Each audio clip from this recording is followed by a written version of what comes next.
नमस्कार दोस्तों, स्वागत है आपका हमारे चैनल पर। तो हमारी आज की कहानी है जंबक की डिबिया, सुभद्रा कुमारी चौहान जी की कहानी। तो चलिए शुरू करते हैं। इस जंबक की डिबिया से मैंने एक आदमी का खून जो कर डाला है, इसलिए मैं इससे डरता हूँ।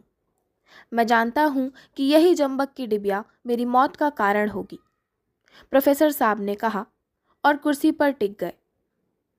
उसके बाद हम सभी लोगों ने उनसे पूछा, जंबक की डिबिया से मनुष्य की हत्या आखिर हो ही कैसे सकती है?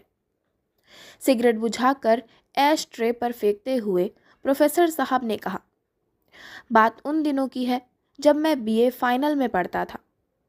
केठानी हमारे घर का पुराना नौकर था, बड़ा मेहनती और बड़ा ईमानदार। महीनों हमारी माँ जब घर के बाहर रहती थी, वह सारे घर की देखभाल करता था। एक चीज़ भी कभी इधर से उधर ना हुआ था। एक बार यही बरसात के दिन थे। मेरी छोटी बहन के शरीर पर लाल लाल दाने से उठाए थे और उसके लिए मैं एक जंबक की डिबिया खरीद लाया। मेरी माँ मशीन के सामने बैठी कपड़े सी रही थी। आसपास बहुत से कपड़े पड़े थे। वहीं मैंने वह डिब्बी खोली, बहन के दानों पर जहां तहां लगाया और डिब्बी माँ के हाथ में दे दी। पास ही केठानी खड़ा खड़ा धुले हुए कपड़ों की तह लगा रहा था। जब मैं बहन के दानों पर जंबक लगा चुका, तब केठानी ने उत्सुकता से पूछा, काय भैया, ई से ई सब अच्छो हुई जई है? मैंने कहा, हाँ, खाज, फोड़ा, फुंसी, जले कटे सब जगह यह दवा काम आती है। इसके बाद केठानी अपने काम में लग गया और मैं बाहर चला गया। शाम को जब मैं घूम कर लौटा तो देखा घर में एक अजीब प्रकार की चहल पहल है। माँ कह रही थी, बिना देखे कैसे किसी को कुछ कहा जा सकता है? कहाँ गई कौन जाने। बड़ी बहन कह रही थी, उसे छोड़कर और ले ही कौन सकता है?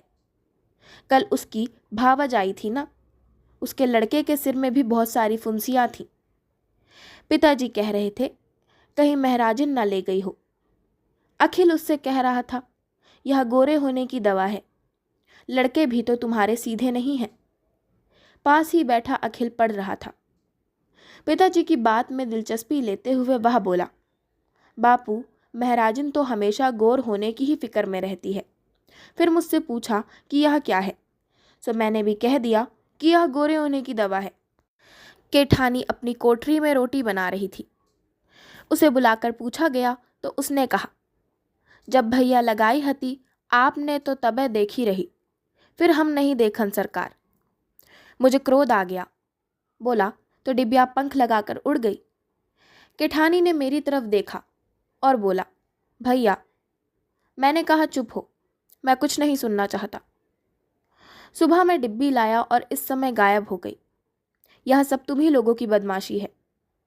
केठानी कुछ ना बोला, वहीं खड़ा रहा और मैं अपने कमरे में चला गया। मैंने सुना वह माँ से कह रहा था, मालकिन चल के मोर कोठरी खोली देख लई, मैं का करी हूँ दवाई ले जाई के। फिर जौन चीज लागी मैं मांग ना लई हूँ सरकार से। मैं कोट उतार रहा था, ना जाने मुझे क्यों क्रोध आ गया और कमरे से निकल कर बोला, चले जाओ अपना हिसाब लेकर, हमें तुम्हारी ज़रूरत नहीं है। आखिर माँ ने बहुत समझाया, पर हम सब भाई बहन ना माने और माँ ने केठानी को बहुत रोकना चाहा और वह यही कहता रहा, जब तक भैया माफ़ ना कर देंगे, अपने मुंह से मुझसे रुकने को ना कहेंगे, मैं ना रहूँगा। और मैंने ना केठानी से रुकने को कहा, ना वह रुका। हमारे घर की नौकरी छोड़कर वह चला गया, पर घर के सब लोगों को वह प्यार करता था। वह गया ज़रूर, पर तन से गया, मन से नहीं। माँ को भी उसका अभाव बहुत खटका और मुझे तो सबसे ज़्यादा उसका अभाव खटका। वह मेरे कमरे को साफ रखता था, सजा कर रखता था, फूलों का गुलदस्ता नियम से बनाकर रखता था, मेरी ज़रूरतें बिना बताए समझ जाता और पूरी करता था। पर ज़िद्दी स्वभाव के कारण चाहते हुए भी मैं माँ से ना कह सका कि केठानी को बुला लो, जो कि मैं हृदय से चाहता था। एक दिन माँ ने कहा कि केठानी राय साहब के बंगले पर गारा मिट्टी का काम करता है। मैंने सुना, मेरे दिल पर ठेस लगी। बूढ़ा आदमी, डगमग पैर, भला वह गारा मिट्टी का काम कैसे कर सकेगा। फिर भी चाहा कि यदि माँ कहे कि केठानी को बुला लेती हूँ तो मैं इस बार ज़रूर कह दूंगा कि हाँ बुला लो। पर इस बार माँ ने केवल उसके गारा मिट्टी धोने की खबर भर दी और उसे फिर से नौकर रखने का प्रस्ताव ना किया। एक दिन मैं कॉलेज जा रहा था। देखा केठानी सिर पर गारे का तसला रखे चाली पर से कारीगरों को दे रहा है। 40 फुट ऊपर चाली पर चढ़ा, आह, बूढ़ा केठानी खड़ा काम कर रहा था। मेरी अंतरात्मा ने मुझे काटा। यह सब मेरे कारण है और मैंने निश्चय कर लिया कि शाम को लौटकर माँ से कहूँगा, अब केठानी को बुला लो। वह बहुत बूढ़ा और कमज़ोर हो गया है। इतनी कड़ी सज़ा उसे ना मिलनी चाहिए। दिन भर मुझे उसका ख्याल बना रहा। शाम जरा जल्दी लौटा। रास्ते पर ही राय साहब का घर था। मजदूरों में विशेष प्रकार की हलचल थी। सुना कि एक मजदूर चाली पर से गिरकर मर गया। पास जाकर देखा, वह केठानी था। मेरा हृदय एक आदमी की हत्या के बोझ से बोझिल हो उठा। घर आकर माँ से सब कुछ कहा। माँ, उसके कफन के लिए कोई नया कपड़ा निकाल दो। माँ अपने सीने वाली पोटली उठा लाई।